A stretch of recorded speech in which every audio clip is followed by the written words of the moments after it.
Welcome to Black Love Matters, where this serves as a therapy session for figuring out adulthood, loving each other, and find our inner Brock and Michelle. Or Jay-Z and Beyonce. Or this episode, Neram said we got to stop doing the ors because he's exhausted by it. Why does the ors exhaust you? Because you want to find new black love every fucking episode. Yes, because black love is abundant. Without repeating the same people over and over. Or if you're going to repeat people, you have to have new facts, Neram. So that's why I'm just cutting it out. Unless y'all niggas want to come up with a list of people that we already haven't did for 187 episodes, but it's hard to find. I didn't even think about it like that. It's hard to find black. It's hard to find black couples for 187 times. So that's why I'm cutting that out. They still got to be married. Exactly. Nero be coming to me. I was like, "What about these people?" I said, "Nero, they divorced." He said, "But they were married." I was like, "What?" And niggas don't submit their black love story, so we can't talk about y'all. We're gonna have to go on a whole hunt for that. Like, we need to do a whole media blitz to get some more black love stories. So we just cutting it out. We just gonna stop at Jay-Z and Beyonce because them the only black love. Barack and Michelle, Jay-Z and Beyonce. Exactly. That's it. Because I can't. I'm tired of looking for them. I tried to find 187 of them. I'm tired. I'm not looking for no more.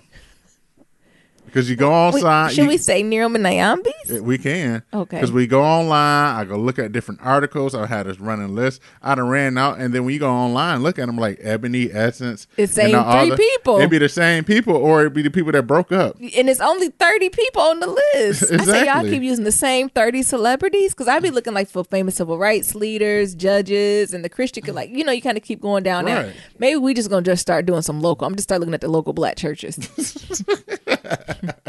And just starting out the first lady and the pastor.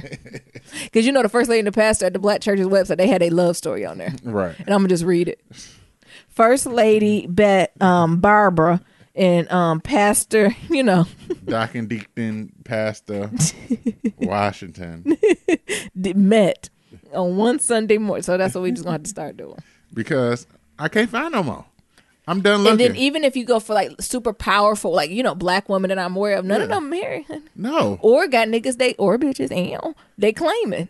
Exactly. Or they white. What do we had a discussion about somebody being white? I'm just saying. It was like, I think I'm talking about my checking Meghan Markle pregnant. And Nero's like, they'll be our or. I'm like, he not white. I mean, he not black. And Nero's like, so. Slim pickings. I'm out. I'm all out. So. We changed up the intro. It's not all out. Yes. I think we just need to refocus. I'm all out. We need to go through some of these senators that we done got in, some of these governors. Like we go through some educators. Maybe we need to just take it all the way old school and go to like abolitionists. I'm out. We need to get in touch with our civil rights black roots and just go back to the beginning. Nearman's done. We can't say Freddie D. Exactly. Was Harry Tubman married? Not that I know of. Ciao. Sojourner Truth. Not that I know of. Rosa Parks. Not that I know of. I think she was married. I think we did her. She was married. I don't know if she stayed married, but she was married. Mm-hmm. Fannie Lou. Not that I know of. So, like, I think I'm gonna just get back to our basics, and then once we're done with civil rights back, I know the continent got it. Continent believe in a good marriage, honey. But continent believes sometimes in that polyamorous, polygamous. Mm-hmm. Put respect on it. So I'm done. I'm changing the We're intro. not done. I am. We just might take a break for a few days to regroup. I'm changing the intro. Who is you? I'm Nera, and I'm changing Nyambi. The fucking intro. And I'm Nyambi. Change the intro at 200. So we got to find what? Is that 13 more?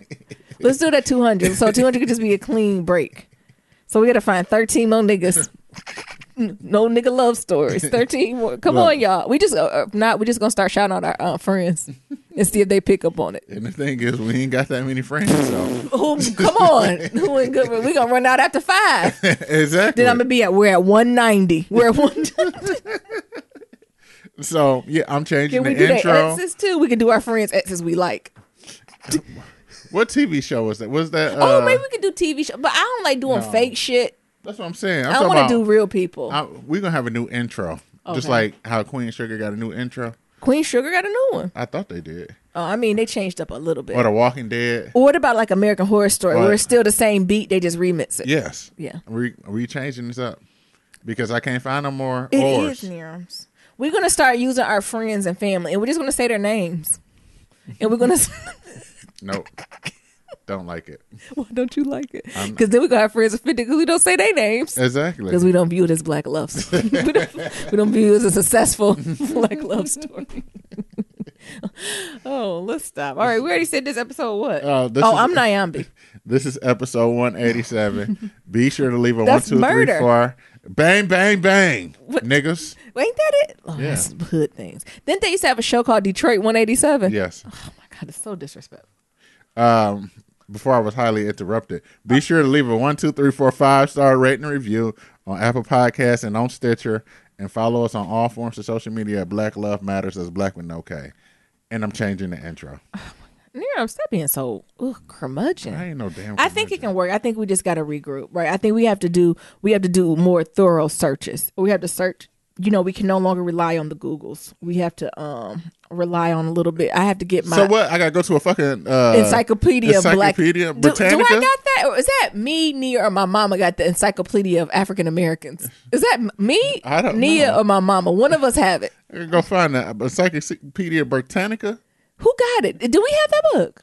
Want me to go check and see? No, don't leave. Oh. Please don't leave. But one of us have the Encyclopedia of Black History. And we went through them. No, we did not. Yes, we're going to start. No, we're going to be funny and start at A. And we're just going to go through each page. And whoever the name is, we're going to see if they got a partner. And we're going to highlight them. 9 times out of 10. What? Most of these motherfuckers are single. Why would the folks in the movement, especially way back in the day, they were single. Well, folks weren't allowed to get married either, Neros. We're being very privileged. In the movement? Millennials. I'm talking about slavery. Oh. I'm talking about the I'm talking about the 1600s, honey. I'm at the 7. What is it? 1494. We're starting at the beginning. You hear me? When we left the coast, and we're gonna move on up. We should have enough for our episodes then. But you talking about the 60s? Shut up. You trying to be funny talking about they couldn't get married in the 60s. Show you some of these niggas is cut. I'm just saying. All right, it's time for a check-in. Mm-hmm. I don't have much. Congratulations, Meghan Markle, on being pregnant. I'm happy for her. I'm glad she got her baby. Like, Meghan Markle over here living her life in her mid-30s. Done married this prince, about to have this baby. And meanwhile, bitches 22 talking about I want to be married at 25 with a house and kids. Take a page out of Meghan Markle books. Stop lowering your standards. I'm happy for her. Yeah, me too. Are you happy? You're not happy? Yeah, cool. Oh my God. You was like them hating Hotep niggas talking about, y'all mad the princess having a baby. Why can't we be happy as a community? I'm not mad. I'm just. I think it was some like YouTubers was like, y'all niggas mad about her having a princess frog baby. I said, well, look at us, these hating ass niggas. We can't be happy for Meghan Markle living her best life. I'm not hating. I'm excited for her. I'm cool with it. Yeah. It was some other foolishness going on that I was going to talk about, but I think I'm not. No. It was a lot of in celebritydom area that like just crazy mess was going on. Like Fabulous is about to go to jail. I don't know if he's gonna get convicted for he was whipping on his wife or partner or long time like, and her daddy was not gonna testify against him. Like it's not a good look. There's a lot of things going on. Huh? And then I think they over there talking about T.I. What he did a video on Twitter. T.I. is problematic, but what did he do? He did a video on Twitter talking about the first lady. Why? What was it about? Not how well dressed she is. It was a promo for her album. Oh my God. And how it went was Donald Trump got on the airplane and went away. T.I. walked behind in the Oval Office behind the desk, and then a Melania lookalike came in front of the desk and started undressing. And then T.I. said, 45, I'm not Kanye, some shit like that. What? So then. What? Yes. Who was his production? I don't know. Assistant. What? So it was probably one of the people from Grand Hustle. Oh my God! Because the thing is, there's so many shots to be taken at the Trump presidency. Easy, low-hanging fruit shots that I don't know if that was the one to take. Especially with the Me Too movement. And then you got people all on Fox News talking about you see what they did to Kathy Griffin. What's her name? Why don't Michelle Obama tell them to stop What? I'm on break. What Bernie Mac say? When niggas break, we on break. I'm on lunch. Michelle is on lunch preparing for her book tour. Ain't nobody come defend her when they was telling her she like a monkey ape eating bananas. Where were you at then, Fox News? Nowhere. Her name not Kathy Griffin. I forgot the name of that person. Is it Kathy Griffin with the red hair who had that head of Donald Trump? Mm-hmm. And they snatched her career right by her eyes. Exactly. And she was so outdone that she went on the Breakfast Club and was like, white people are evil. Meanwhile, she's white. But I don't have anything. Like, I'm just celebrating the win of Meghan Markle. I'm trying to find the joy in all the places I have. Coming up on this weekend is going to be, like, I've been doing a lot of stuff from work. And by this Friday, a lot of the projects I'm working on will be done. Oh, so I don't have to think about it. Like, because I necessarily, like, I do a little bit of work on the weekend. But even if I don't do it, I'm thinking about it. Mm-hmm. So I'm excited to have a weekend where I don't have to, like, anticipate like shit I gotta do this, or I'm thinking about this, or like brainstorming in my head. So I'm very excited about this upcoming weekend to do that. Mm-hmm. But that's all I got. I don't have nothing else really. Oh, okay. Mm-hmm. So but T.I. I'm sorry to go back to that. Did T.I. say what was the so she started undressing and he said I'm not Kanye? Yeah. And then it just went black? Yep. Oh, Kanye. I mean, sorry. Oh, T.I.P. Where was Tiny? I don't know. She didn't say, sir, there's a lot of things you could have did. No. Speaking of Kanye, I know we're not talking about Kanye, but Jesus. What's wrong with that nigga? He done went to Uganda talking about we going to make this Jurassic Park. Listen, nigga, dinosaurs not real right now. They are extinct. But go ahead, Nirams. Here goes the video so you can see. Are you about to show me this? Yeah. Oh my gosh. So you can see it. I'm gonna look at it. Go ahead and tell us your check-in. Look on Twitter, you a wild boy tip. You better be careful. So I really don't got much to check in as well. So I work on my health and fitness blog. I wrote this article and I would say it's kind of going viral. Mm-hmm. And it's just interesting to see something and like no. Hold on, she's butt ass naked. Niram, you did not. I told you she got undressed. She looked kind of with Abraham Lincoln in the back. What the fuck was that? Wait a minute. Niram talking about I'm thinking she done undressed in something scantily clad. She almost looked like Stormy Daniels. Was that Stormy up there? I don't know who it was. Oh, she got booty ass naked. Are you watching it again? Yes. Go ahead. Continue there. Because I don't want to take the side of Fox News, but damn. I don't even know if Barack could have let somebody get Michelle butt ass naked on the television. Go ahead. I'm sorry. So, my health and fitness blog, I wrote this article and it went viral.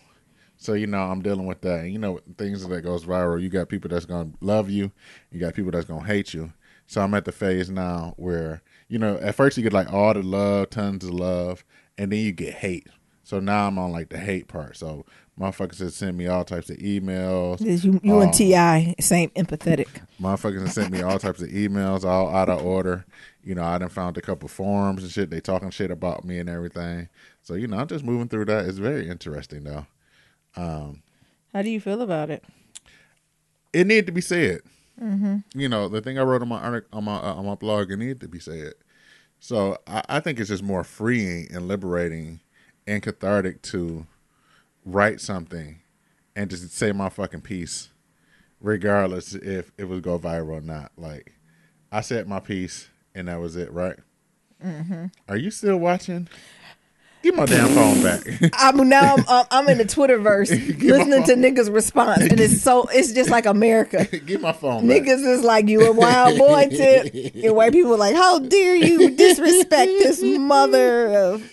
And then real hate, real anti-Me Too people motherfuckers was like, well, she was a stripper. Well, that's not an excuse. Like, oh my god. I'm sorry, it did throw me off when she got butt ass naked. You see how you just walk behind that desk? I don't even want to comment on this because T.I. is problematic. So I'm just, usually Nayan be super opinionated, but everyone can just live their bliss. Everyone live their best and keep your hands to yourself. And I'm not taking up for Melania or 45. I ain't taking up for nobody, actually. I'm just neutral. So I'm Xanax about it. Come on, Nero. This is your check-in. I'm speechless. Well, I was telling you about how I went viral, but you were so enthralled with T.I. and that naked lady. T.I. That we can just go right into pillow talk. Nero, did you process what you said, though? Like, so do you feel like you're an artist, right? You're creative. So you be like, no, I don't care what other people say, but do y'all niggas really do be caring? Like me, I'm not a creative. So critique and people telling me I'm trash and I'm always gonna be trash ain't nothing new, because this is when I do my manager reviews. I get this every 6 months.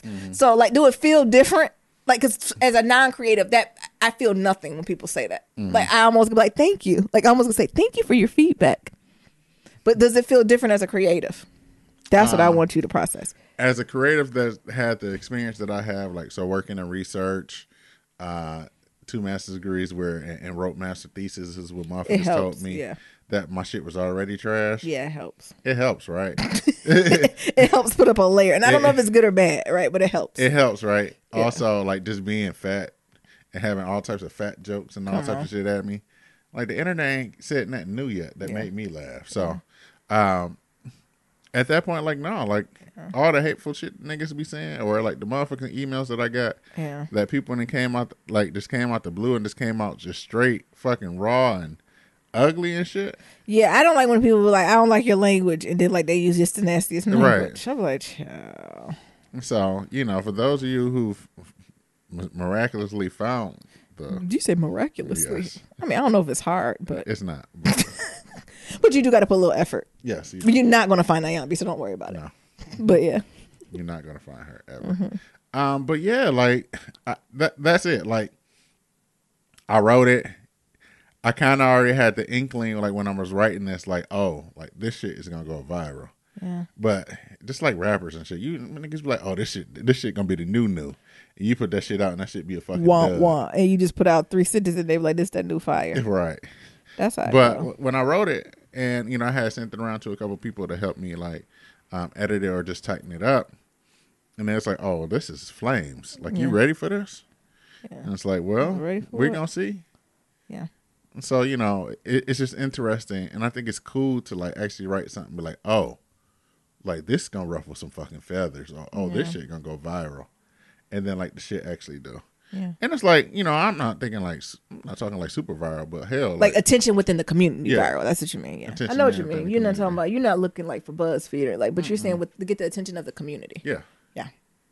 And so, I think it's dope. Like in the past 2 days, I've done almost 25,000 page views on this one article that I wrote. Wow. And, some bigger, I would say some of the most of the articles on BuzzFeed don't even get 25,000 page views. No. In a couple days. So, yeah. Like, this is something that's ruffling some feathers. So, I like it. It's cool. It needed to be said, and I hope some change come from it. That's what's up. Did it feel cathartic to get it done and get it out there? Yes. I'm missing some catharsis. Like, it's some, I don't know if that's a word, but I'm missing that a little bit. Yes. I would like to write a fuck you letter to a few things, but that's not appropriate at this moment. Yes, it felt good. Yeah. And like to actually have it out there.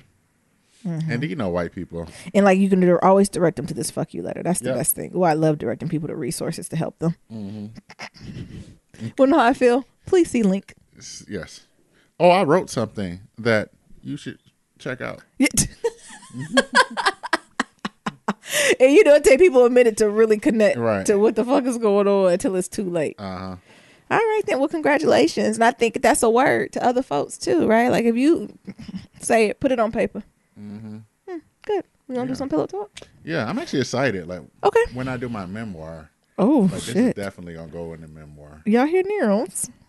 What's gonna go in your memoir? What's the name of the chapter gonna be, honey? Never mind. I think I already know. Anyways, let's talk about some pillow talk. Well, let's start with the bullshit first. All righty. Then hopefully we can bring it back. All right. Detroit, what the fuck is going on? 10 fetuses remains of babies found in ceiling of Detroit funeral. What? What? State inspectors acting on anonymous tip. An anonymous tip. So that's somebody who used to work there. Let's replace the right words.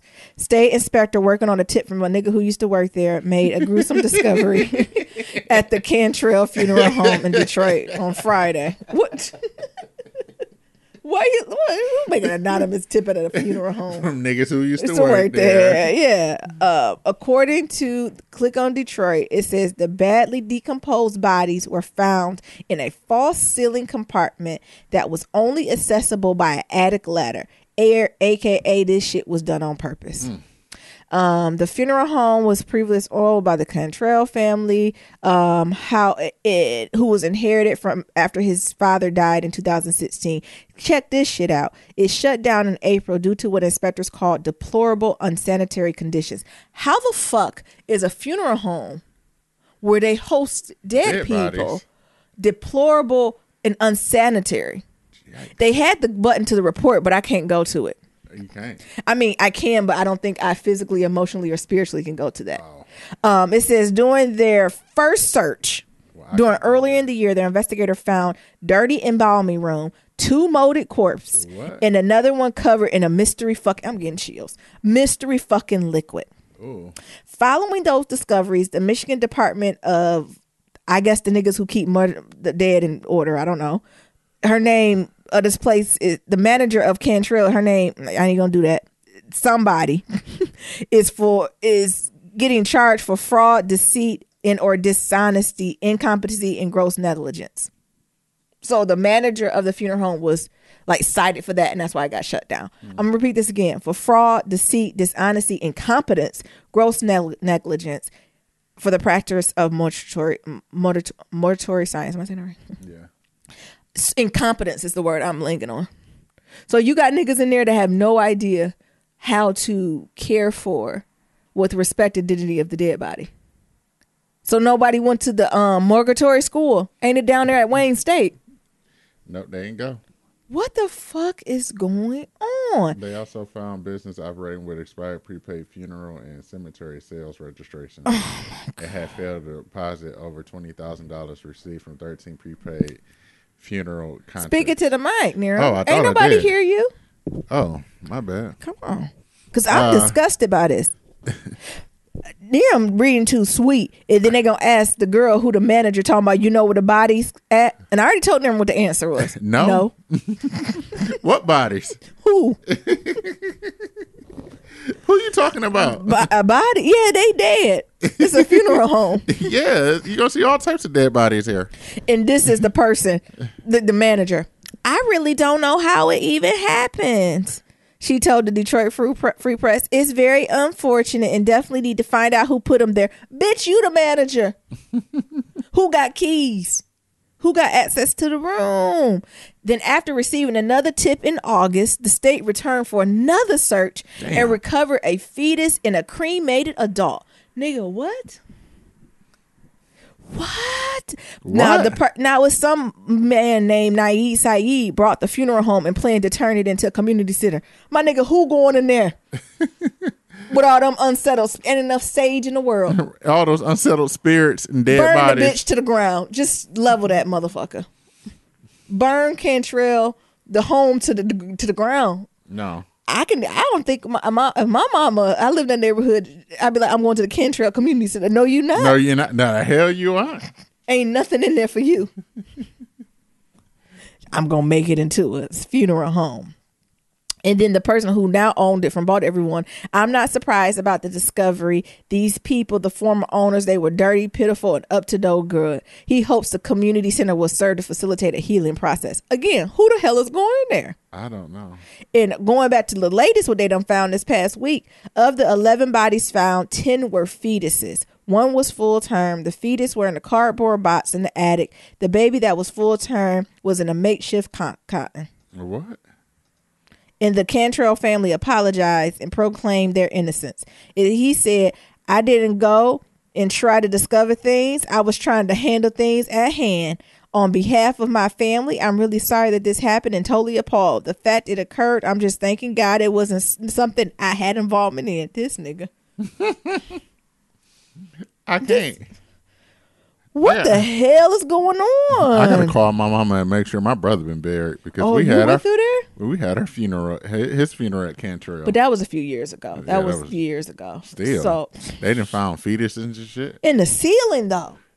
Why wouldn't you? You know, this is not appropriate either. But you would think you would cremate it. Like, why not cremate them? Like, why the fuck are you hiding them? And then niggas was like, it's stank. Like, no one thought like a funeral home shouldn't smell like. Ain't that clue number one? If I walk in a funeral home, it smell like death. No, Satan. I'm not. No red flags go off. So I pulled up the Detroit Free Press article. Okay. Because I had to, and it's one thing that says this is not the first funeral home horror story in Michigan. I know that, but it's not a black-owned one. No, it's like a bunch of It's like, the white ones. You don't usually hear about this with black funeral homes. You know, some white ones you got to be careful. Ooh, the Barksdale in Detroit closed in January. Found blood-stained equipment and rat-infested remains. Oh my God. The Petrestiki funeral home white. Closed in March after a rusty machete was found in the embalming room, and embalmed bodies were left unrefrigerated. Oh my goodness! In the garage. Garage. Yep, and human cremated remains were found kept with a pet dog and a pig.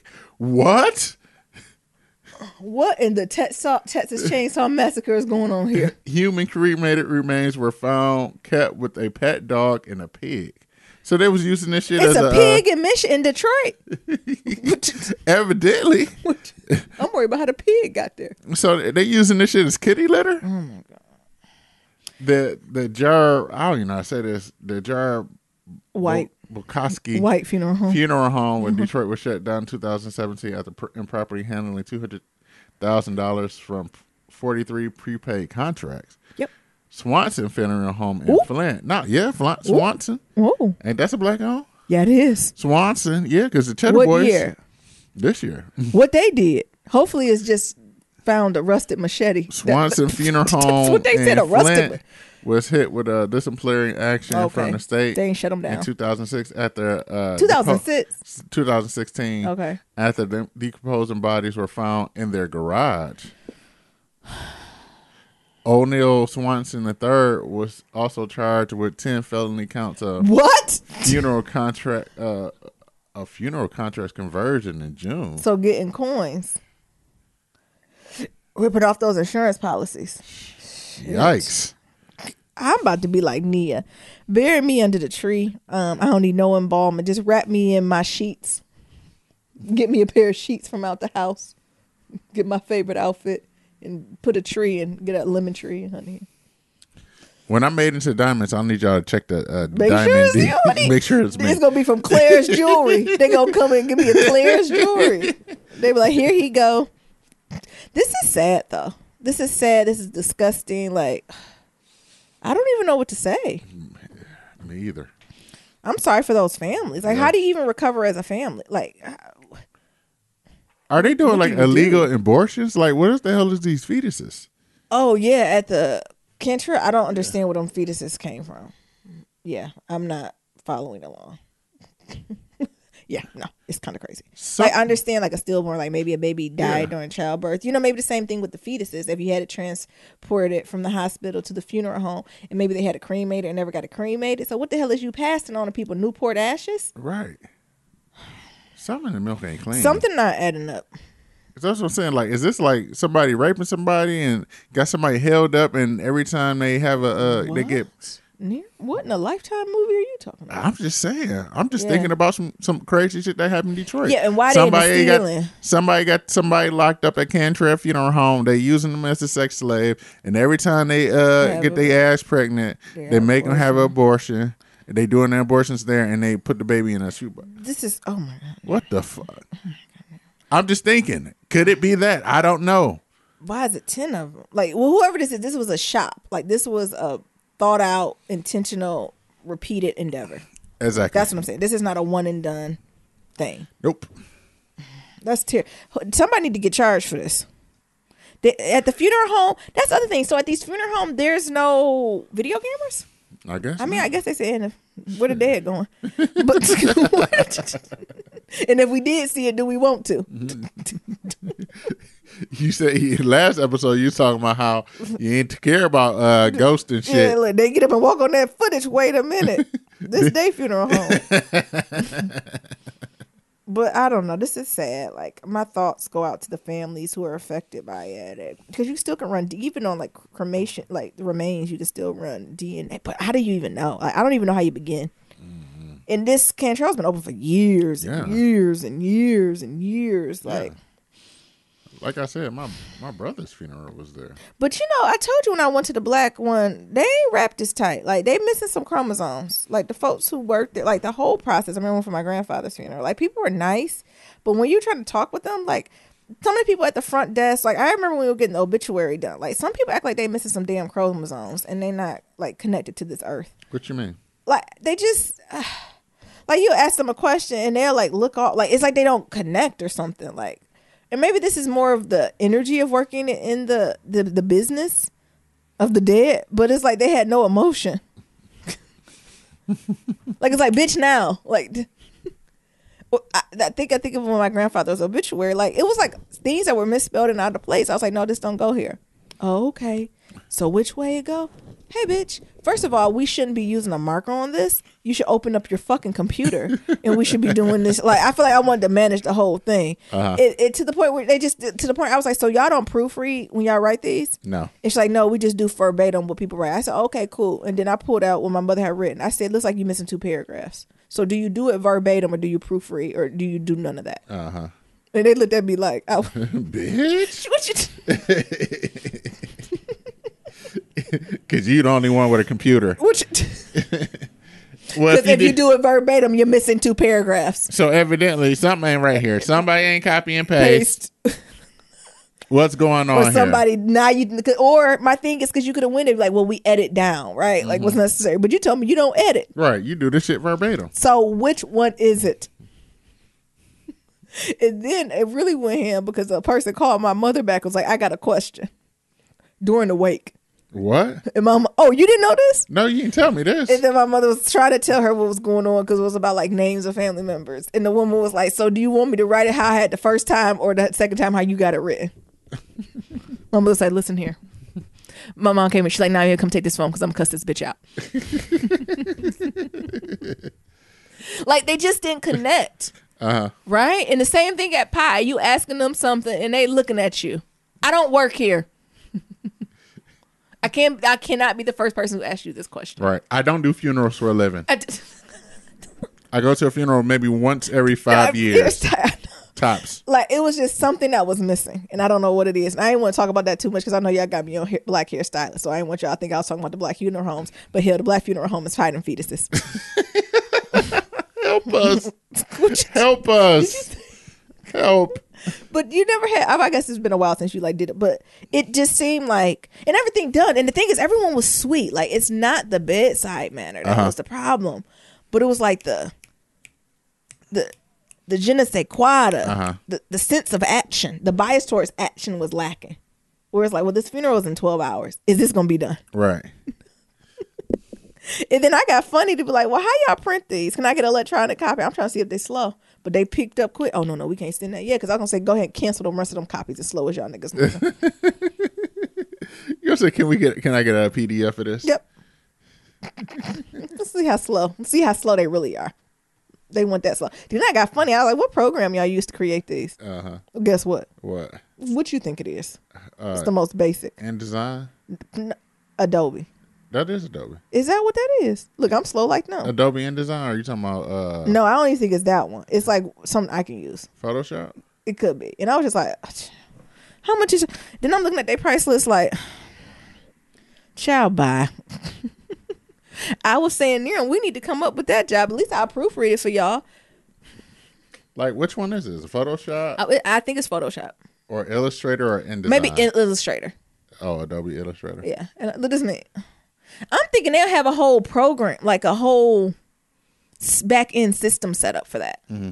Where it's almost like if you have this whole options for obituary outlines, templates should already be. Mm-hmm. I mean, I guess you can do that in whatchamacallit. But like just more. I'm pretty sure that's what they have.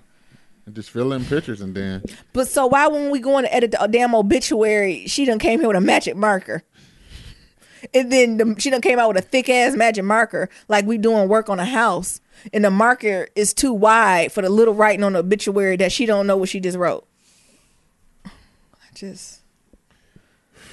Woo. And imagine me, then gonna have the nerve to call my mama the night before. And say, now, which one did you want? 8 hours before the funeral. This is my mama. Who are you? Who is this? Who is this? I'm grieving. Who is this? Who the fuck is this calling me? I'm grieving. I know, but she's like, take this phone. I can't talk to this hoe. I can't talk to this bitch. I can't. This is me. Hello. Yes. This is Nyambi. This is Nyambi speaking. And she was like, okay, if I got any questions, I said, don't call that number. Call mine. Because I feel like my mom was going to be like, I don't need an obituary. And I feel like my mom's going to hand out Post-it notes with like my grandfather information on it. Y'all know who he is. With a picture. Y'all know what he like. Oh my goodness. But I don't know. Overall, it's just, y'all, I'm sorry. I'm sorry for the folks who are going through it, had to go through it. It's devastating though. It is really. On a more positive note, Nero, you want to talk about some stuff? What you want to talk about? What we got next? You want me to do the benefits of being in a relationship? Yeah, let's do that. So, what are the benefits of being in a relationship? This nigga, Nero don't never want to do nothing. Y'all claim that I be cutting Nero off. When I give Nero the space to be great, what'd he do? Give y'all dead air. No, I don't give you dead air, Give baby. y'all dead air. But Nyambi just threw me a lob. I didn't know where the hell the lob was coming from. I'm trying to give you the lob to give you more voice time to see, because I take good feedback. Mm-hmm. I heard y'all and y'all said let Nero speak. No, they said stop cutting Nero off. No, a nigga said let you speak. I'm very clear on what he said. Let Dane Nyambis. Can you let Nero speak? So we found this article on Psychology Today. And it's titled seven things you get from a good relationship. So I figure you want to go down the list and talk about it then? Yeah, like just to do, I don't know, because hasn't it been a while since we did like good black news? Mm-hmm. And I think what made me go in this direction is because after that Cantrell funeral home story, I was just like, Satan, I am not about to go down this rabbit hole with you. Yeah, because it got heavy, and I was like, I don't want to do. The show was leaning very heavy, and I was like, let's bring this back. Yeah, we need to, because some niggas then be like, when y'all gonna talk about love stuff? I thought this was Black Love Matters. We talking about the fetuses. We talking about fetuses, TV shows, and shit. We showing you the example of black love. That's how it is sometimes. Right, niggas talking. Yeah. When the last time you talked to your mate? Come on. And sometimes that's what it's about, right? Like sometimes you don't be in the mood like that with your partner. Sometimes it's really focused upon that. But we thought it'd be good to get back a little bit to the relationship stuff on a positive note. Yeah. So they said, like I said, 7 things you get from a good relationship. So giving good love as good as it gets. Here are 7 good things that you can get from it. So one of them is emotional support. Yeah. And it's talking about how your spouse can be a cheerleader as well as a shoulder to cry on. Mm-hmm. And everything else, they are the ones who knows your wounds, your triggers, and how to avoid them when they want to. Yeah. As well as knowledge onto how to always give you unconditional support. Yeah, I think that's huge, right? In both ways. So I know a lot of times, I think it was the friend zone this week or last week we're talking about. I know a lot of time we talk about love language, but this reminds me almost of that apology language, right? So I feel like being in a relationship, they help you understand and show that, right? So even when things are going wrong, like they know just what to say, right? When something don't go wrong, like they know how to make it right. Where I think if you're not in a relationship or with like someone who loves you going through that, they don't necessarily know that, right? And it feels, I don't know, it helps fill your love tank up, and it helps you keep going, right? Like it's being in a space where you don't have to explain things, right? And just being, I don't know, being unapologetically, unconditionally you. Exactly. And I forgot that. What did we talk about? Maybe it was a movie we watched. Like, being in love is with someone in spite of. Yes, in spite of all the other bullshit. Right. I think friendships is, I like you because you're amazing at this, and that, right? But when you get to a certain level of intimacy, it's I love you, I like you because of this blah, blah, blah, but I love you in spite of ... fill in the blank. So I think that's huge. Right. What would be my fill in the blank, Nero? You love me in spite of. Ooh. Niram is just not catching anything. He's like, what's it called? I'm like, what's it called? Did Kimbe Mutombo? Oh, not today. You missing everything. You getting blocked. You threw that one at me too fast. Because I was about to keep it real for a second. You can keep it real. Oh, Niram plays too much. I was gonna say something like, "I love you in spite of you allow my black woman." That's why I had to stop. That's why I had to stop and pause. Know your audience, because I'm gonna get Juliana, I'm gonna get Bree. That's why I had to stop and pause. I'm gonna get a whole crew. That's why I had to stop and pause. I'm gonna get a whole crew after you. You thought you had hate mail until you got one from a black woman. That's why I had to stop and pause. Because we copy and paste your mama and hold that back. Yeah. And then you start putting me on the spot and shit. Because I knew that wasn't the appropriate response. Nope. For the Black Love Matters community. Nope. You tried it though. I did. I love you in spite of you being in your head. Ooh. All the time. You be in your head a lot too though. I love you in spite of your tunnel vision. And I know some people think tunnel vision is good, but tunnel vision is good sometimes. Sometimes you gotta get the hell up out the tunnel. Moving on to our next spot. Ooh. Honest advice. The next benefit of being in a relationship is, knowing that you don't know it all, and know that having someone else that comes from a different perspective and is not scared to tell you the truth, right? So understand that the advice is never brutal or put down, but it's from a place of kindness. I think that's a huge one. Has there ever been a point where I've given you some advice, honest advice, and it was so raw that you ain't know what to do with it? Every day. Nero. Every day. I'm serious. Every day. She'd be like, nigga. I've never given you any honest advice. No, you have. You gave me tons of honest advice. I even think about when I was writing my article that went viral. Like, so what do you think? And you was like, you ready? I said, the whites are going to be angry. And she said, the white people ain't going to like this. No. And I was like, I know. Okay. You just have to be prepared for what that means. You ready? Yeah. You prepared for what that means? Yeah. I was like, yeah, I might lose some followers, but it need to be said. It's like, well, at least if you know what that means. If you understand and willing to accept the consequences. Then you got to do what you got to do. Absolutely. Mm-hmm. Yeah. The second one is unexpected niceties. Yeah. I said the next one. Oh, I said the second one. No, the next one was unexpected niceties. It's just unexpected. Like, have you ever came home and you get a treat and you wasn't expecting? Did you say a treat? First of all, you're not Desi. You get a treat. Is that how Desi felt daily? You come home and you be like, damn, it's been a long day. I'm about to go home and cook. And it's your turn to cook, and your woman already made it for you and put on your TV shows. Our language is food language. So you come home, got a sprinkles cupcake or nothing but bundt cakes. Right. Jesus, it's been a while. A bundt cake. Yeah. You be like, oh. Well, we'll just say the text that really show I love you is, I'm on my way home. Are you hungry? Yes. I'm always hungry. Yes. Or you come home off a long day, you and your feelings, and your partner come home with some watermelon water. Nigga, what? Yes. Or just little things. We keep talking about food, but like the house being clean, or picking up slack on something that you needed, or like picking up a special book you wanted, or like planning something unexpected. Like those are the little things that make, I think, a huge impact. Or I think even simple things like I know when Niram is really on 10 is if I come home from work and the candles are already lit and the smell of whatever the scents I got going is in the house, right? Because when I put my candles on and I add my heating pad, because I have a heating pad daily thanks to Nia now, it just sets the mood for me. So I'm excited about that. Next, more love, right? So it says the longer we're together, the more I feel the love. So yes, some moments you know, Niram, I want to be like, all right, see you later. Time for a vacation. Go visit Nia. Go visit somebody. But a lot of times you kind of feel like a warm energy reminds you that everything's going to be okay. So it's a sense of like, no matter what happened, we're going to make it through it, right? Mm-hmm. And does that hit you in some unexpected moments sometimes? That's what I'm finding as we're longer in relationships. It's never like I know Sweetie's Day. Did we already miss Sweetie's Day? Yeah, I think so. No, we didn't. It's the 20th. I'm kind of glad I'm not in the Midwest, but I don't know what you niggas is doing for Sweetie's Day. For y'all don't know Sweetie's Days, it's the Midwest version of Valentine's Day. Yeah. But I don't know if it's supposed to be something. It's just another day to show love. Mm-hmm. I never was good at it.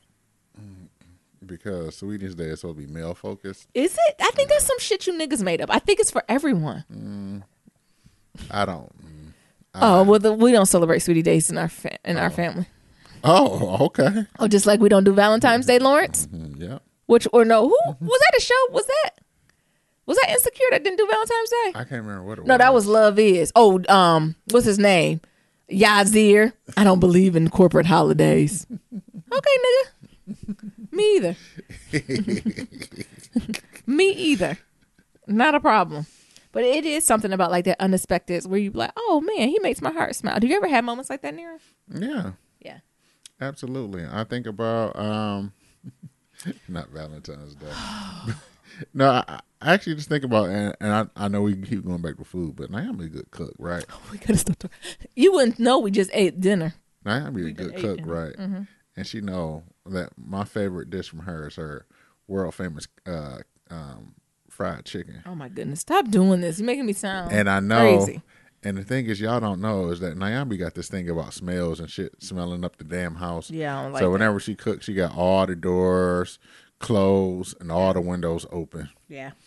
And frying chicken inside the house for Naomi is like a mortal sin. I know. Because she got this natural hair. Yeah. And she like it sit in my clothes. This shit sit in my clothes. In my afro. It's in my afro.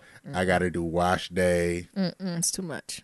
So when she fried that chicken up, I know she loved me. When she fried that chicken up and she got that afro out, and I know a little bit of bonnet, ain't nothing tighter. And I know a little bit of that chicken grease and got in that fro. Shut up. I know she loved me. Oh my goodness. The next one is a new view, right? So I think just different experiences. I think this kind of comes from like the way we view life, or it kind of mirrors with the honest advice stuff, right? But I think there's just different ways of doing stuff. Mm-hmm. Niram always complain like, "Nah, I ain't never. Why you do it that way, or where you get that from?" Just having someone who's done things differently. So I even think about our philosophy on travel. Like travel is something I really like doing, or going out to different places and restaurants. And Niram said that's not something he really did. No. Right before, but don't you like that view, right? Oh, where you go? Alabama. We went to Alabama that every was vacation? year. And we stayed in the same hotel every year. Every year we stayed in Motel 6. Oh, my God. And we played in the pool. Oh, my God. Oh, wait. You got in the pool at Motel 6? Yes. Jesus. Ain't nobody have a water shoe on? No. Mm-hmm. Every year we went to Alabama at the same place. And we went to Motel 6 at the same place. And we went to go see the same people. Oh. I mean, we went to visit family, too, down south. No, I haven't been to Hawaii and shit. Jamaica. You can't even, you don't even know how to enjoy Jamaica at the age you went. I am lucky my parents did travel, like did Florida, like we did go different places and different appreciation. But you know, what you think you've taught me? What perspective you think you taught me? I don't know. I just told you. Nigga, you didn't teach me about no Motel 6. That ain't nothing. That ain't nothing you teaching me. Talking about you just know. That's what I done shared with you. You talking about I done showed you, like you done showed me the livelihood of Alabama.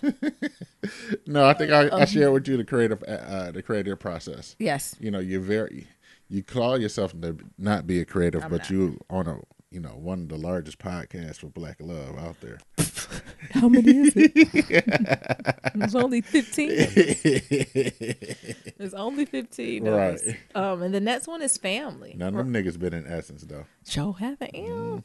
The next one is family. So I do feel like being in a relationship, good, bad, or ugly. A lot of times y'all like to be like, oh, I ain't inherited no family. I ain't doing nothing different. But you do. When you come with that partner, you come with their whole baggage. You come with their history. You come with everything. Yep. And when Naomi mama called me, I just look at Naomi and say, why the fuck you ain't answer the phone when your mama called?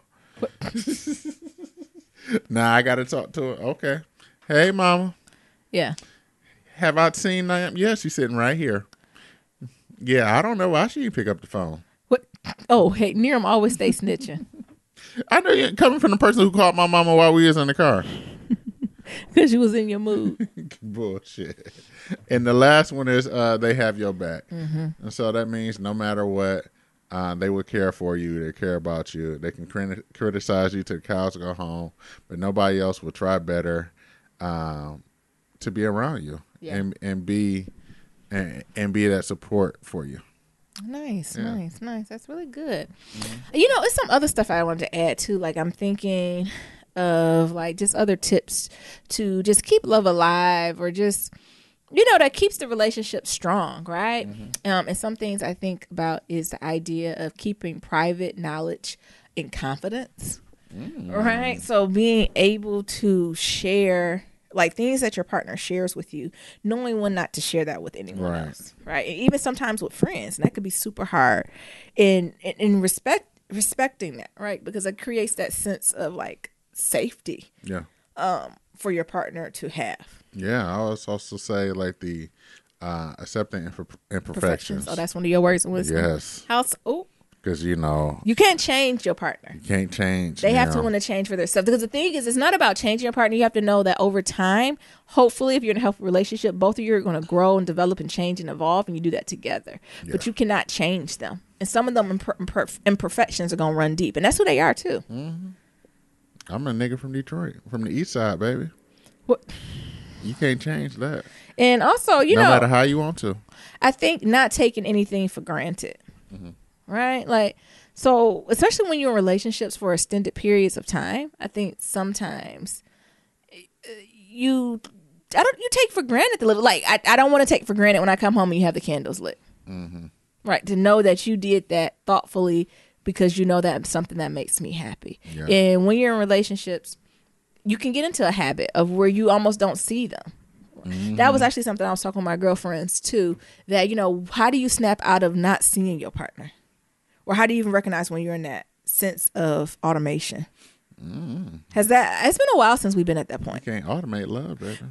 Because it's not even a shade thing. Like, it's not an automation. Like, I don't want to see your face. You get on my nerves. But we're so much in our groove that we are on autopilot. Yeah. Tuesdays is taco nights. Fridays is for fucking. Sundays for the Lord. And we do it again next week. But, there's nothing wrong with that for a period of time. But sometimes you have to come out of that, because what happens when you change? I know the conversation I also had with other friends is, as their we don't have friends who have kids that are in college or anything, but we have friends who have kids who are going through changes.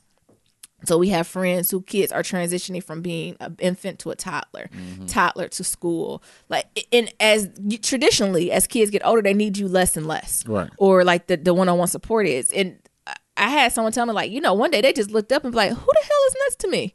Because it's been like 5 or 6 years before it's like, hey, we ain't really hung out in about 5 years, for real. Who are you? It's a stranger in my house to me.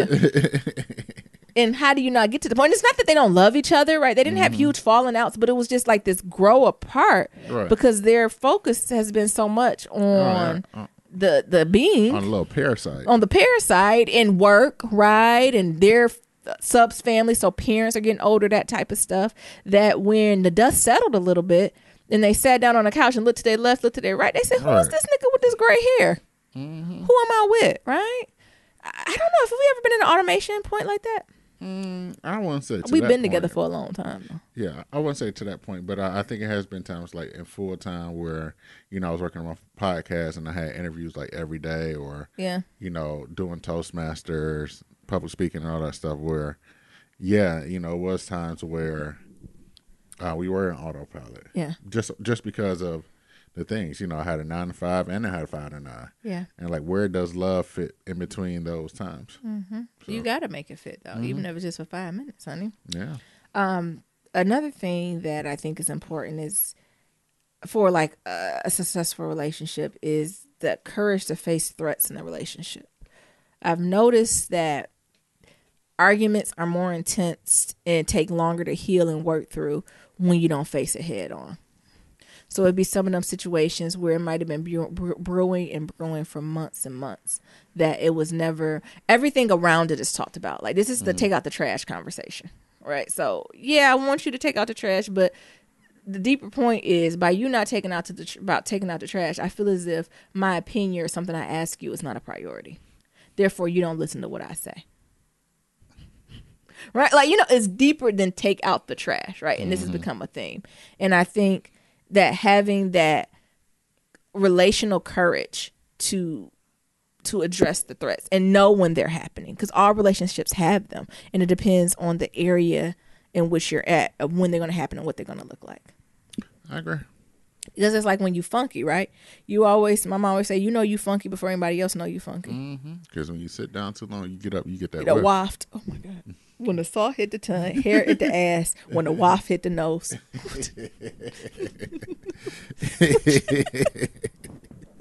What's wrong with me? I don't know what's the deal. What has there been a situation in our relationship where you felt like it took a lot of courage for you to address something with me?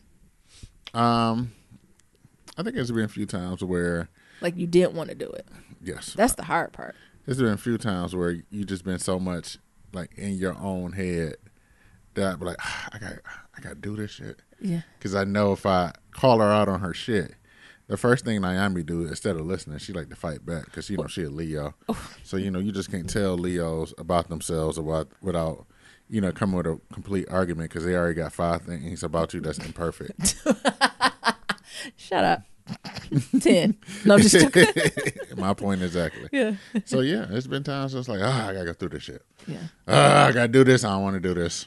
I think coming from my perspective, now it's easier for me. It's hard for me to like have to intervene when you're getting your creative, like I said, your tunnel vision in your bubble to say you have to come out. I know you're having fun in there, but you have to come out and be amongst us and the people in the 9-to-5 blogosphere, and you have to appreciate that, right? Like that's always a hard conversation for me to have because I think when you need the courage to do this because you know it's something, usually it's something tied that you know it might hurt your partner's feelings. Yeah, because we artists and we sensitive about our shit. And now you're telling me you don't care about my art? And that's what you hear, right? And I didn't say that. I just said you have to reprioritize or you have to come up for air. So and then the last thing I would say, you know, before we close out and all that good stuff, is really understanding love is not ownership. What that mean? Are we in the same? I think sometimes when folks be like, you know, that's my man, this is like, you know, they don't own you, right? Love is not an object, right? It's something, it's a muscle. It's something that's made strong that two people work together to build and cultivate and grow when it changes, right? Like it's not a sense of ownership or like, I don't know, like objection. Like, you know, some people use like the gaslighters use it. Like, you, my man, I did this, like almost like a guilt type thing. And really getting to the point where love is not ownership. No. And I even say the point, you know, you can love someone and sometimes you got to leave them. Right? Like, just because you love someone don't mean you tied there forever. Sure. Like and it's a choice too, right? Like, love is a choice. This is a different episode, honey. But yeah, love is not ownership. Period, point blank. You don't have nothing else to say about that? Or you got some other tips? That's it. So, because folks say we ain't talking about love. Them our tips. What tips y'all got? Yeah. Y'all let us know. Okay. Near I'm looking at the screen like he about to fight it. I can't. You know, I can't see y'all. Y'all can't see me, so I got to pause so y'all can know that I'm looking at y'all. Yeah, Near be looking at y'all like y'all here. And then he get defensive. Yeah. I don't think nobody was challenging you, but Where y'all niggas at? All right, now I'm going to close this on out. So as always, to submit your black love story, even though y'all niggas ain't got none. You get more flies with honey than Go vinegar. to blacklovematters.com/love stories. To submit a question for Kitchen Table Talk, shoot us an email at blacklovematters@gmail.com. To leave a comment about anything that we talked about, head on over to that website. We got SoundCloud, and we got that voicemail. That's at 508-784-1111. That's 508-784-1111. Talk to y'all later. And remember, love is ever evolving. Peace.